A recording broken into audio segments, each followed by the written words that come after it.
Hello guys, welcome to my YouTube channel. आज हम discuss करने वाले हैं एक शॉर्ट स्टोरी जिसका नाम है द डायमंड नेकलेस, और जो कि लिखी है गाइडे मुपेसंत ने। इसकी पूरी हिंदी समरी हम देखने वाले हैं। पूरी स्टोरी को लाइन टू लाइन समझने की ट्राई करेंगे। So let's start. ये स्टोरी है एक यंग लेडी जो कि सुंदर है, बट उसे कभी भी संतोष नहीं मिलता है, और उसकी उसी लालच की वजह से कैसे कैसे बुरे परिणाम आते हैं उसकी ज़िंदगी में, हम वो देखने वाले हैं। Methyl day Loisel is pretty and charming. Methyl day Loisel उसका नाम है, बहुत सुंदर है, चार्मिंग भी है, बट उसे ऐसा लगता है she has been born into a family of unfavourable economic status. But उसे हमेशा से लगता है कि उसका जन्म एक ऐसी फैमिली में हुआ है जो कि इकोनॉमिकली वीक है, उसकी आर्थिक स्थिति इतनी अच्छी नहीं है, और she was married off to a lowly clerk in the ministry of education.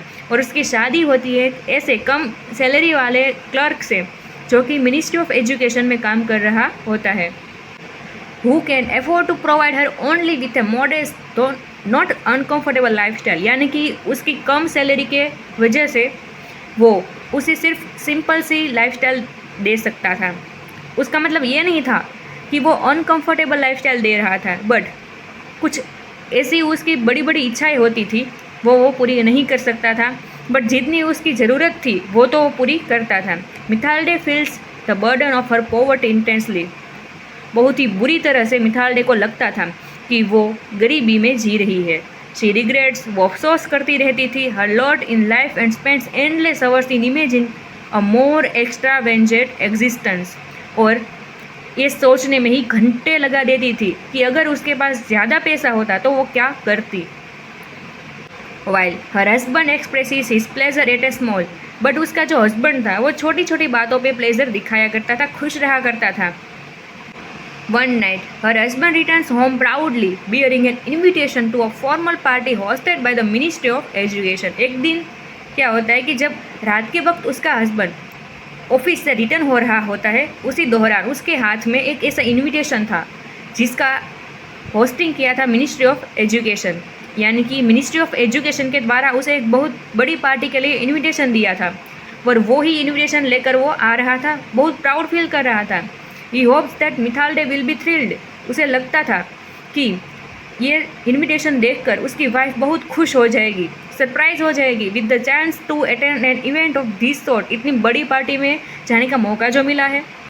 But she is instantly angry. But वो गुस्से हो गई एंड बिगिन्स टू क्राई, रोने लगी थ्रू हर टीयर्स, उसके आंसुओं के द्वारा। शी टेल्स हिम दैट, उसने कहा कि she has nothing to wear and he ought to give the invitation to one of his friends whose wife can afford her better clothing.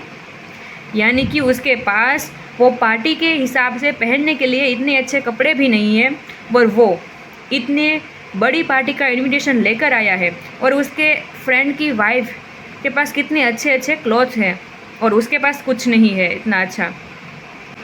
Her husband is upset bye her reaction. और वो तो सोचता था कि वो खुश होगी, लेकिन वो एंग्री हो जाती है। उसी वजह से उसका हस्बैंड भी थोड़ा सा अपसेट हो जाता है and ask how much a suitable dress would be cost.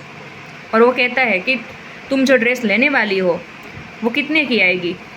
She thinks about it carefully. वो शांति से सोचती है एंड टेल्स, फिर कहती है that 400 francs would be enough. यानी कि 400 फ्रैंक्स तो लगेंगे। As the day of the party approaches, party का दिन नज़दीक आ गया, तब Mathilde starts to behave oddly. ये जो मिथाल डे थी उसने एकदम विचित्र तरह से बिहेव करना शुरू कर दिया। She confesses that the reason for her behavior. फिर उसने उसके नाराज़गी का कारण कबूल किया। His her lack of jewels. यानी कि उसके नाराज़गी का रीज़न था कि उसके पास उसने जो ड्रेस खरीदा है उसके ऊपर पहनने के लिए इतने अच्छे गहने नहीं है। Monsieur Loisel suggest that she wear a flowers but she refuses. ये मोन्सेल लोइसेल है उसका हस्बैंड, वो उसे सजेस्ट करता है कि तुम गहने की जगह फ्लावर्स पहन लो, बट शी रिफ्यूज, वो मना कर देती है। She implores her to visit madam Forestier and borrow something from her. फिर उसका हस्बैंड उसे कहता है काम करो, तुम्हारी एक रिच फ्रेंड है ना मैडम फॉरेस्टियर, उसके पास जाओ और कुछ गहने हैं वो बोरो कर लो, उधार ले लो। Madam Forestier agrees. और वो रिच फ्रेंड थी, वो उसे परमिशन भी दे देती है टू लैंड मिथाल्डे ज्वेल्स, अपने गहने हैं वो लैंड करने के लिए, उधार देने के लिए। And Mathilde selects a diamond necklace, फिर ये जो मिथाल्डे थी वो एक डायमंड नेकलेस सिलेक्ट करती है।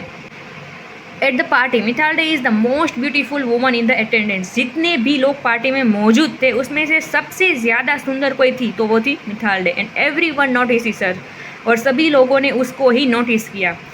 She is intoxicated by the attention and has an overwhelming sense of self satisfaction, तब सभी लोगों के नोटिस करने की वजह से उसे थोड़ा सा सेटिस्फेक्शन भी मिला। At 4 a.m. she finally looks for Monsieur Loisel who has been dozing for hours in a deserted room. फिर फाइनली पार्टी ख़त्म हो जाती है और फिर वो अपने पति की राह देखती है जो कि एक रूम में सो रहा होता है। She clocks her bare shoulders in a wrap and cautions her to wait inside away from the cold night air. फिर वो अपने घर जाने की तैयारी करने लगती है। When they finally return home, Mithalde is saddened that the night has ended. अब जब वो घर पे आते हैं तो मिथाल्डे को इस बात का अफसोस होता है, वो इस बात पर उदास होती है कि पार्टी तो इतनी जल्दी ख़त्म हो गई। As she removes her wrap, she discovers that her necklace is no longer around her neck. फिर उसे आखिर में पता चलता है कि उसके गले में तो नेकलेस है ही नहीं।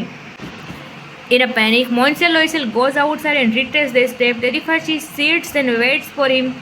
अब ये पूरे पैराग्राफ में कहा गया है कि अब दोनों को पता चलता है कि नेकलेस गायब है। फिर उसका हस्बैंड उसे सजेस्ट करता है कि एक काम करो, तुम अपनी दोस्त को कह दो कि ये नेकलेस था उसका एक पार्ट टूट गया है, हम रिपेयर करने जाने वाले हैं, इसलिए थोड़ा सा लेट होगा तुम्हें रिटर्न करने के लिए।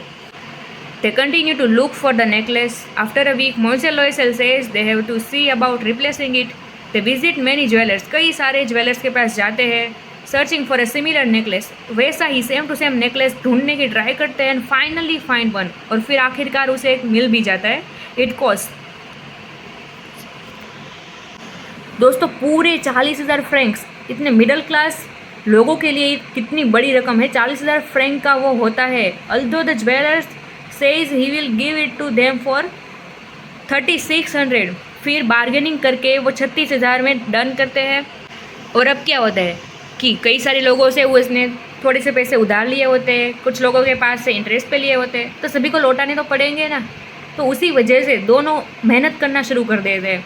उसका हस्बैंड था वो ओवर टाइम कर लेता है, और ये जो मिथाल्डे थी वो भी कुछ लोगों के घर जाती थी, अमीर लोगों के घर पर काम करती थी और कुछ पैसे इकट्ठा करती थी, यानी कि सभी हाउस वर्क करती थी और पैसे कमाने लगती है। मिथाल्डे's extraordinary beauty is now gone. उसकी जो ब्यूटी थी वो गायब हो जाती है। She looks just like the other woman of poor household. जैसे गरीब घर की कोई महिला लगती है वैसी है वो लगने लगी थी। They are both tired and irrevocably damaged from these years of hardship. इतनी मेहनत के साल गुजारने के बाद दोनों बहुत थक जाते हैं। एक दिन क्या होता है, one Sunday while she is out for a walk, Mathilde spots madam Forestier से वो मिलती है। फीलिंग इमोशनल, भावुक हो जाती है। She approaches her and offer greetings. Madam Forestier does not recognize her, उसकी फ्रेंड उसे पहचान नहीं पाती है। And when Mathilde identifies herself, फिर वो अपना इंट्रोडक्शन देती है। Madam Forestier can not help but exclaim that she looks different. फिर मैडम फॉरेस्टियर कहती है कि तुम एकदम डिफरेंट लग रही हो। अब मिथाल्डे एकदम गुस्से हो जाती है और उसे कहती है कि उसकी वजह तुम ही हो। तुम्हारे नेकलेस खो जाने के बाद हमने कितने साल, 10 साल बिताए हैं मेहनत मजदूरी करने में, और मेरा ये हाल हो चुका है, और तुम कहती हो तुम मुझे पहचान नहीं पा रही हो। ऐसी सब दलीलें होती है।